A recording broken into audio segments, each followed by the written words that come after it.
بسم اللہ الرحمن الرحیم۔ کام کی بات کے اس پروگرام کی 33ویں نشست میں ہم آپ سے بات کریں گے اس محبت کی جو محبت نبی کریم محمد صلی اللہ علیہ وسلم کے لیے ہر مسلمان اپنے دل میں رکھتا ہے، خواہ وہ جوان ہو یا بوڑھا، عورت ہو یا مرد، امیر ہو یا غریب، شہری ہو یا دیہاتی، جاہل ہو یا تعلیم یافتہ، ایشیا کا ہو یا امریکہ کا، یورپ کا ہو یا افریقہ کا، کسی بھی مسلک کا ہو، کسی بھی جماعت کا ہو، کسی بھی حلقے کا ہو، کسی بھی پارٹی کا ہو، یہی محبت اس کا ایمان ہے، یہی محبت اس کی زندگی ہے، یہی محبت اس کی غذا ہے، یہی محبت اس کی عبادت ہے، یہی محبت اس کی طاقت ہے، یہی محبت اس کی ڈھال ہے، یہی محبت اس کی تلوار ہے، یہی محبت اس کی دنیا اور یہی محبت اس کی آخرت ہے۔ آپ نے صرف سنا ہی نہیں، دیکھا بھی ہوگا کہ شراب کا نشہ جب شرابی پر چڑھتا ہے تو نہ معشوق معشوق رہتا ہے، نہ محبوب محبوب، نہ کسی کے تقدس کا پھر اسے خیال رہتا ہے، نہ کسی کی عظمت کا اسے کوئی احساس۔ اس وقت صرف اور صرف شراب کا نشہ ہوتا ہے جو دل و دماغ پر ایسا چڑھتا ہے کہ محبوب ترین بیوی کو بھی طلاق دلوا دیتا ہے، چہیتی ماں کو بھی دھکے لگوا دیتا ہے، چہیتے باپ پر بھی ہاتھ اٹھوا دیتا ہے، چہیتے بھائیوں کو بھی گالیاں سنوا دیتا ہے، چہیتی اولاد پر بھی قاتلانہ حملہ کروا دیتا ہے۔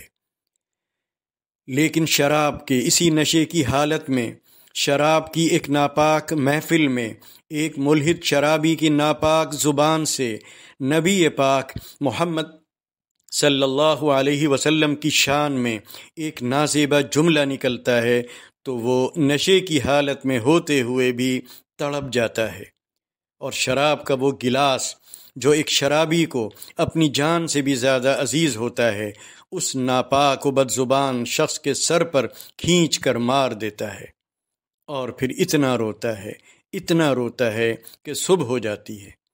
یہ واقعہ کسی اور کا نہیں، بر صغیر کے مشہور و معروف شاعر اختر شیرانی کا ہے۔ لاہور کے ایک ہوٹل میں شعر و ادب سے دلچسپی رکھنے والے کچھ کمیونسٹ نوجوان بر صغیر کے شاعر بلانوش اختر شیرانی سے گفتگو کر رہے تھے۔ اختر شیرانی اس وقت تک 2 بوتلیں چڑھا چکے تھے، پورے بدن پر راشا طاری تھا، الفاظ بھی ٹوٹ ٹوٹ کر زبان سے نکل رہے تھے، ہوش و حواس بھی تقریباً وہ اپنے کھو چکے تھے۔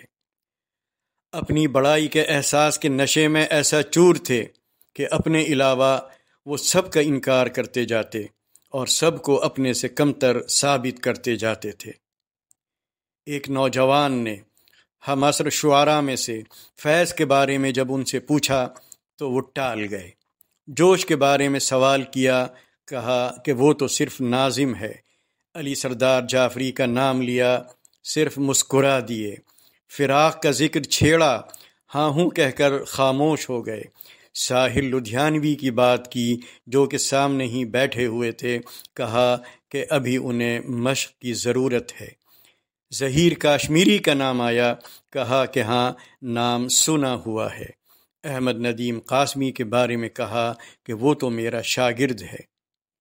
اسی درمیان موقع سے فائدہ اٹھاتے ہوئے ایک کمیونسٹ نوجوان نے پوچھا کہ فلاں پیغمبر کے بارے میں آپ کیا کہتے ہیں؟ نشے میں چور تھے، آنکھیں سرخ ہو رہی تھیں، زبان پر بھی قابو نہ تھا، لیکن چونک کر فرمایا، کیا بکتے ہو، ادب و انشاء یا شعر و شاعری کی بات کرو۔ لوگوں نے ان کا یہ انداز دیکھ کر فوراً موضوع بدل دیا اور بات شروع کر دی ارسطو، سقراط اور افلاطون کی، مگر اس وقت وہ اپنے خاص موڈ میں تھے۔ فرمایا، اجی یہ پوچھو کہ ہم کون ہیں، ہم کیا ہیں؟ یہ ارسطو، افلاطون یا سقراط اگر آج ہوتے تو وہ بھی ہمارے حلقے میں بیٹھتے اور ہماری شاگردی اختیار کرتے، ہمیں ان سے کیا؟ کہ ان کے بارے میں رائے دیتے پھریں۔ اس لڑکھڑاتی ہوئی آواز اور نشے کی اس حالت سے فائدہ اٹھا کر ایک بدتینت کمیونسٹ نے سوال کیا کہ آپ کا حضرت محمد کے بارے میں کیا خیال ہے؟ یہ سننا تھا کہ تڑپ گئے اور شیشے کا وہ گلاس جو ان کے ہاتھ میں تھا اس بدبخت کے سر پر دے مارا اور کہا، بدبخت ایک عاصی سے سوال کرتا ہے، ایک سیاہ روح سے پوچھتا ہے، ایک فاسق سے کیا کہلوانا چاہتا ہے؟ پورا جسم کانپ رہا تھا، ایک ہی رونا شروع کر دیا، گھگی بن گئی۔ کہنے لگے، تم نے ایسی حالت میں ایسا نام کیوں لیا؟